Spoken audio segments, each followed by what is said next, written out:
Okay, hello. This is going to be a queer analysis of two different dating sim type games that are kind of revolutionary to the genre. Today we're going to be talking about Monster Prom and Amorous. So we've already played these two games, and after playing them I did a little bit of research, found some forum discussions, and we'll be talking about those today as well as our initial thoughts on what was happening while we were playing the games. So before we talk about our character design options, I'll go ahead and show those clips now of our initial reactions for both games. So first I'll show you Monster Prom. Who you vibing with? Who am I vibing with? You know what? I feel her. I'm going with it. Blue? Blue. Vicky or custom made. You know what? Interesting. Okay. We're gonna go with blue. I like I like how you can just pick the color. Oh, and you can choose pronouns. So yeah, okay. I'll stick with she. Okay. Sweet. Oh, I love her little voice. Okay, so it's my turn now. I'll pass it to you. I am absolutely vibing with the flame hair lady, so we'll go with her. I don't know if I want red or something else. I feel like I should pick... Oh, Amira. That's cool. You can also just make your own name if you'd like. I can. I don't know what I would pick, though. I don't feel like I need to... I don't feel like being myself. I feel like being someone else, you know? That's kind of the fun of it. I don't know. I'm gonna go with Amira. I think that's pretty. And, we'll stick with she. That's fine. Actually, I kind of feeling like a they. And now I'll show you our reactions to Amorous. Oh, cool. Oh, this is where we get to pick all the stuff. Are we a female? Right now? That's a good question. I don't think it specifies. What do we want our name to be? Bubster. Bubster. Bubster it is, I guess. You can choose different. Oh, yeah, so you can choose. Cruise the panda. Oh, the panda. Okay. Draco the hawk. Okay, so first thing is name choice. This is a pretty normal thing for a game like this to allow you to pick a character name. So thoughts on the two games. Monster Prom, what are your thoughts, obviously? Yeah, so I found it kind of weird how the first choice was literally just the color. Yeah. But, I mean, and then I ended up going with the color as one of the names. Because I just thought, honestly, that the name as a color was neat, but I don't think it's what it's intended to be. But they give you the color name, and then they have one name picked out. Mm-hmm. I am kind of curious how they chose what that name was, or what that meant. I went with my character's pre-picked name, which was Amira, which feels fairly feminine to me, but I can see where they were trying to stray away from that as much as possible. And I think that was the point of the color names, honestly, is I think they were trying to stay completely away from gender and let you just... be the color. I don't know. And then your own name choice, which is obviously nice. If you want to relate more to this game, you can obviously put in your own name. I think that's obviously. But I was surprised. I expected them to literally just have you pick the name and not give you an option. The fact that they gave you a generic option to use that they came up with was interesting. Yeah, I was surprised that they gave us one set option, and I like that. It made it easier. I didn't feel pressured to come up with a name on the spot that was something that would fit my character. Because I wasn't trying to be myself. And you were the same way, right? We weren't trying to be ourselves, really. We were trying to play our own character, be somebody else for the day. I mean, that's a big part of video games, right? You can play them two different ways. You can try to be someone else for a day and get out of the mindset of who you are, or you can try to be yourself inside a new world. And that's one of the great parts about games. Then we also had Amorous. So in Amorous, as you saw, we were playing as one character together. This isn't a multiplayer game. For our name in Amorous, we tried to put in a name. Ancil came up with a name, and then it didn't save right, and we ended up just going with the default name. But it worked out. I was okay with the name it ended up with anyways. We ended up with Draco. It was fine. So that was name choice in that game. Next I want to go ahead and talk about pronoun choice. So in Monster Prom, they let you choose three. They let you choose between she or he or they, which is, we knew going in that was a big part of this game that people really liked. That was nice that they do give you those three choices. Those make sense, pretty comprehensive there. So with Amorous, as you'll see, we could also pick pronoun, but they allowed you to pick a lot of different things. I do want you to take a look at the first link here, though. First link I sent you is in the forums for Amorous. There are lots and lots of posts. So this post is back from January 10th, 2016, so way when the game was first being made.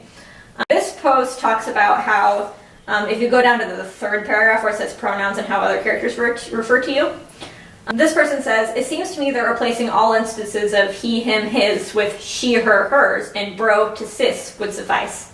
This was before an early version of the game, before we played. So we had the choice of picking our gender. We also got to pick whether we were physically a male or female at birth, which I thought that was kind of interesting. That initially they didn't have that, but that was something they added. And I thought that was one of the best parts of the game, actually, was being able to say, especially talking about how you feel about your physical body, and you could customize that to who you are. And that's part of the difference between the two games, is that Amorous was more sort of a longer spanning game where it's you take this character and you go through a whole sort of relationship or set of relationships with them, so it makes more sense that your backstory would play into it, whereas Monster Prom, it's it's a quick, really flashy game where you're Yep. in, you do the thing. So what matters is the now, not necessarily your past. Right, exactly. I agree. So now we can go ahead and talk about appearance. With Monster Prom, you get to pick between 4 characters, and that's about it. There isn't a lot of other selection. Do you think it would make a difference if they added like some customizability? Is that a word? Do you think that would make a difference or no? What do you mean by difference? Like, would it change how the player would feel connected to their character? Like, did you feel connected to your character? Do you think it would enhance it if you could change how she looked? I think any more customization you add will always enhance the connection to the character, but that's always, I'd say, a minor goal, and that your more major goal in connecting with your character should be able to, like, being able to get into a mindset. So Right. the customization with Monster Prom was less appearance and more characteristic, because you can, I picked, I think, sort of like a semi-nerdy looking girl, but I was able to make her seem like sort of almost like this weird, like, megalomaniac sort of smart type. Right, yeah. That's true. It's like they let you customize the personality without the appearance affecting that, and I think that in a sense can be good. Is that like they focus more on your personality than your appearance? Right, and I'll show you that clip really quick. What they let you do at the beginning of the game is you do a quick quiz, and that's what actually defines the personality of your character. So I'll go ahead and play that for you guys so you can see what we're talking about here. Monster Prom's stupidest pop quiz ever, TM. We'll throw a bunch of absurd questions at you and turn your answers into your character's stats. This way, each of you will start by having stats that better reflect your true selves. That's cool. Okay, so I'll be answering the questions. These are Ancil's, yep. Okay, what would be the coolest prize you could find in your box of cereal? The phone number of that sexy tiger on the front of the box. A sample of a more nutritious breakfast option to be able to encourage you to stop eating that colorful crap. I'm gonna go with the middle one. I respect that health. Okay. That's you. Alright. Interesting. A tiny piece of sharp metal. I'm feeling this for my character. That appearance with the personality, that's a good point. That's kind of different. I feel like Amorous was kind of different in that it did the same thing, but it also did the opposite thing. They kind of did a good job of both parts, I think. You had a lot of options for how your character looked. What's kind of cool about this, we talked about this while we were playing, is that if you actually do have a persona in real life and wanted to make it look like you have the option to do that, which is really cool. I think the appearance customization there was mostly important just because it was a game that was sort of made for furries, and Right. for them that matters a lot because in the furry community it's like they all have different looks, and that's what's most important to them. So being able to customize that's fairly important for them. Right. And then you also get the option, kind of similar to Monster Prom like you talked about, but you have the option to talk about your personality. And that kind of comes more in with the choices that you make. There isn't like a set personality, I wouldn't say. You don't do like a quiz like we did in Monster Prom. You get to kind of define your personality based on your choices. Now that we've talked some about like the character design itself, I think we kind of hit those 3 main parts. Something that I noticed between the 2 games, and this is kind of across dating sims in general, I have this thought that like, does not having games where the characters are human hurt the queer community in a way in relationship to video games? Because it seems like with most of these games you're playing either as a monster or a furry. Amorous kind of hinted at you could also be a human. You could design your character to look like a human. They still talk about everyone as furries and say that they're furries. So I just thought that was interesting that there aren't games out there yet that I can think of, I don't know if you personally know of any, where you can have such like choice in like pronouns and looks, but you're a human.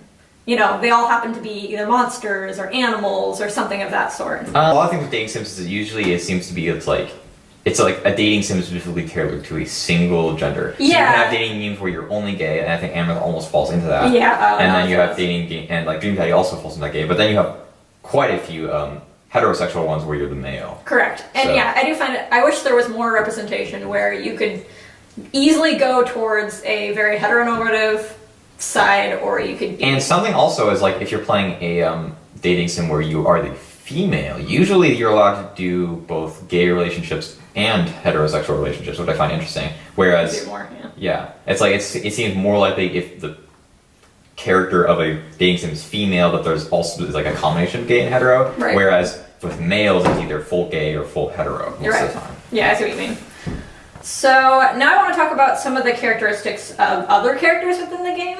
Obviously that you'd be able to characterize your own character, but other characters are also important.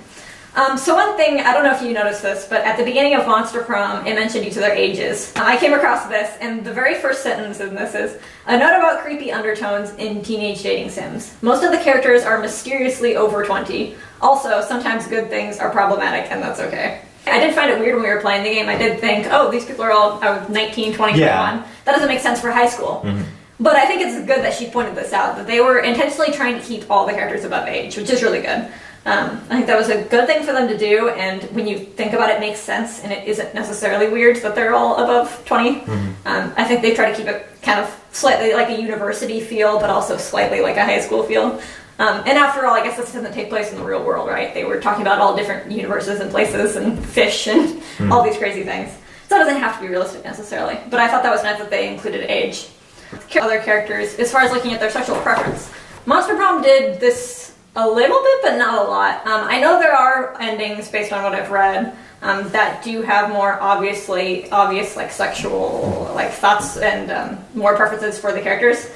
We didn't really get those per se, I don't think. I think it was more geared towards actual like dating, not so much like a sexual side. Amorous, however, was very obvious in each character's sexual preferences and their thoughts.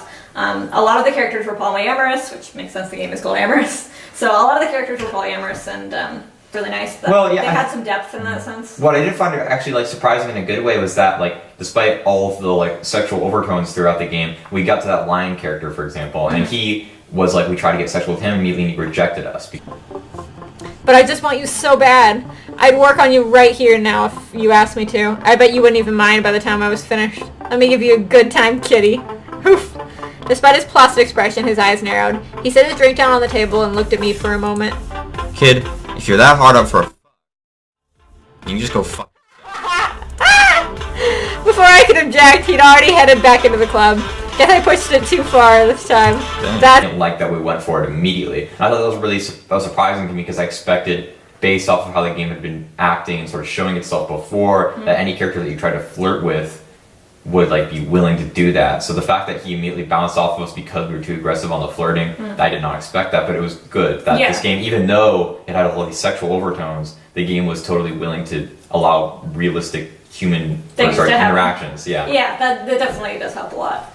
A depth of personality in the characters. I think both games did a really good job with this. Monster Prom, because it takes place over like multiple conversations and scenarios, you really get the personality of all of the characters, and you can tell in how we read them too. I know I was trying to do voices that match the characters, what I imagine their personality. And you'll hear that when we play. To help you be your best self, Vera. That's what custom workouts are for. Why would I need to do that? I'm already better than everyone else.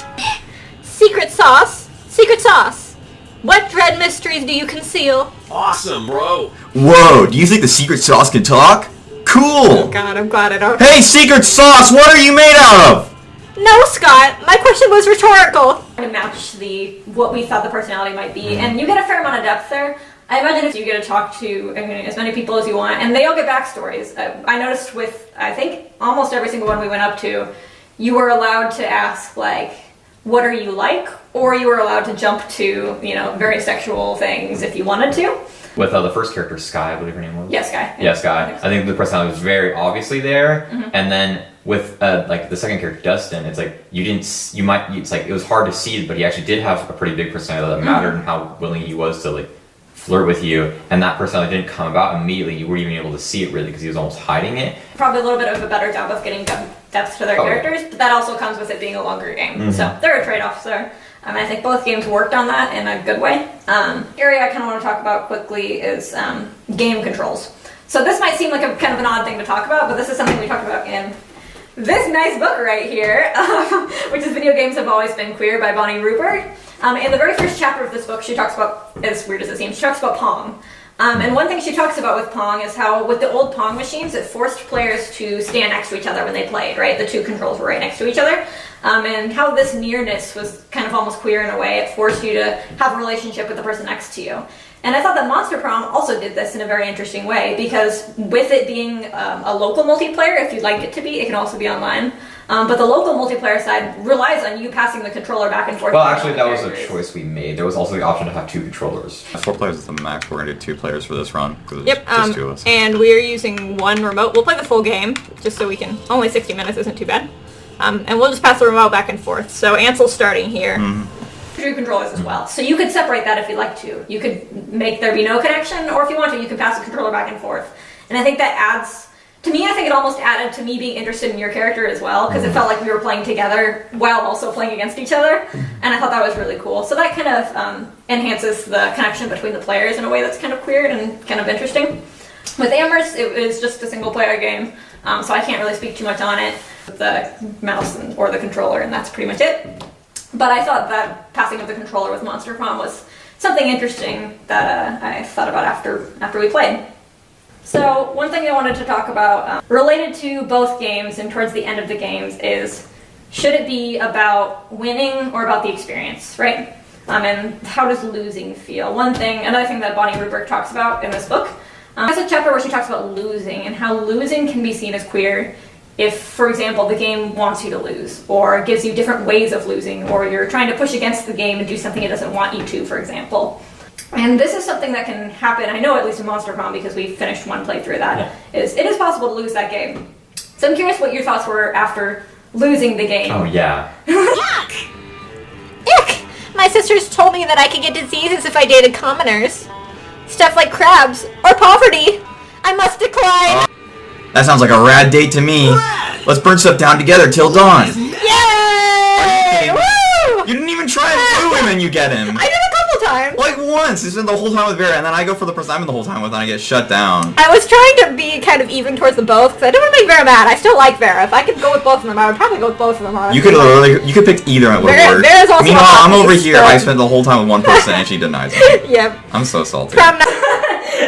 I won, but Ancil did lose, so I want to hear your thoughts on that real quick. Definitely changed my experience because it felt like the effort I had put in was sort of like shot me down. It's like, Really? well, darn, it's like I put in all this effort and now for almost all for naught, I'd say. Now, does that feel accurate to what you, I guess you have, I was going to say how what it feels like to be dating. Like, But that is similar to how it feels to be dating. That's sort of like the struggle of dating is that it's very hard to bounce back into dating because of that feeling. It's like, because you've been working up for so long on this person that you thought loved you as much as you love them, and then when you get sort of rejected, it's like, well, Man, why would I want to try again? Because it's just so much effort for no gain. So it's very evocative of real life and how people feel about dating. Yeah, and that's something that's kind of different with this game than maybe either other dating sims. That kind of queers the game in a different way as far as the mode of gameplay, not just the narrative there. So the last thing I want to talk about is just queer dating sims in general. One thing that I thought about even before we started playing is how you can kind of look at dating sims in two different ways. You can look at them as like practice for real life dating. For example, there's a game, Super Seducer, and that a guy who considers himself, I can't remember his name, he considers himself to be like a real life, dating guru and a seducing guru, and he really knows everything. And he made this game where you can go through and try to seduce women in different scenarios, and he tells you the right or wrong answers. And so in that sense, that game is more about practicing for like real life dating. Games can also be for discovering something about yourself. You can learn things about yourself you might not have expected, and I think that's something very specific, especially to queer dating games. Because a lot of kids might start, for example, Monster Prom seems like a game that like a kid might want to play. It comes across as very colorful, very fun. I think that's an interesting thing that these games allow you to do, is that they really allow you to discover yourself and maybe Well, actually, I would argue it's less about discovering yourself and about discovering what other people can be like and having other perspectives on reality. Because one of the things that makes it so hard for I guess the normal American population to relate to trans people, and even in some respects relate to gay people, we still have to struggle with that sometimes in some of the more conservative communities, is that it allows you to see what life is like for them, and both in that what are the different things about how they how they have to go through life that can allow you to understand why they might have different perspective to you, and also the things about their life that are similar to yours, so that they can help you relate to them as a fellow human, But there are some things they have to go through the same, but in other ways they have to do different things because of their different sexuality and gender, and how that might get a different perspective from you in life. Right. I think that's the important thing about video games, is that video games in general are meant to be an escape. It's sometimes video games can be done in a way where it is about exploring yourself, but I think for the most part, video games are designed to be something where it's exploring something else that you would never in other ways have the chance to do. It's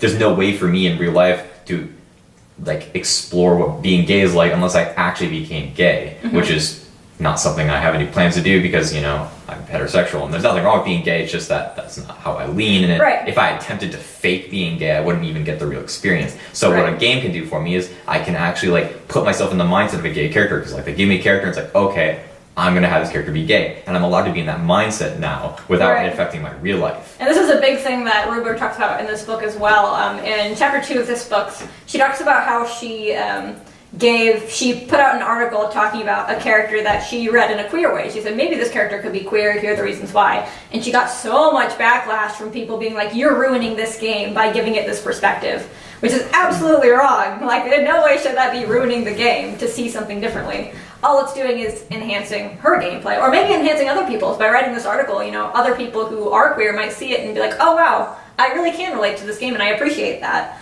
That somebody saw this in a different light. I think part of that negative reaction to her interpreting it a different way comes from that idea of like, you're coming in there to experience something different. So let's say I come into a game and I interpret a character as gay, so I can have a gay experience with them, and then someone else comes along and says, oh, actually no, this person's a trans woman, and then you feel like, well, no, because I experienced a gay situation with her. So if you experience a trans situation with her, you have to be wrong. Because it has to be the way I experienced. Otherwise, I didn't have a gay experience. I had a trans experience, and that's not what I was looking for. I think that's part of that negative reaction. And I was using the difference between gay and trans there. But most of the time, it's a difference between most people interpret it in a heterosexual way, and then someone interprets it in a gay or a trans way, they reject that because they think it disenfranchises their heterosexual experience with the game. Correct, yep. She talks a lot about how it's important to see things, allow things to be read in a different light, and how that doesn't necessarily ruin a game. I think the most important takeaway from that sort of the arguments, and I think a lot of the big anti-SJW, I hate those that term,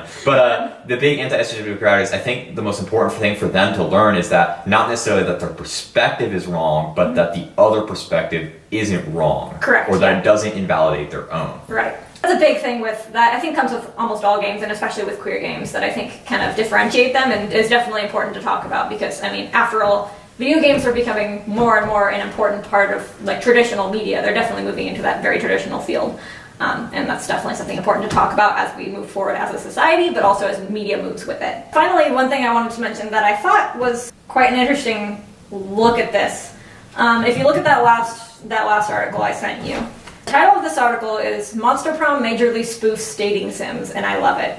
It's a little bit undercutting how important it was actually, like, as far as the amount of representation and all the good things that it did, as well as it wasn't just a funny game, but it also allowed you, I mean, the humor was a big part of it, and they also made outside references, which was really interesting, to other things in queer culture. A lot of those we didn't even get to, but I was reading that there are some other pretty interesting queer references that you might only get if you were part of the community, which is really cool. Amorous, it doesn't seem to be that way at all. Amorous wasn't really humorous so much as it was or inviting towards all people.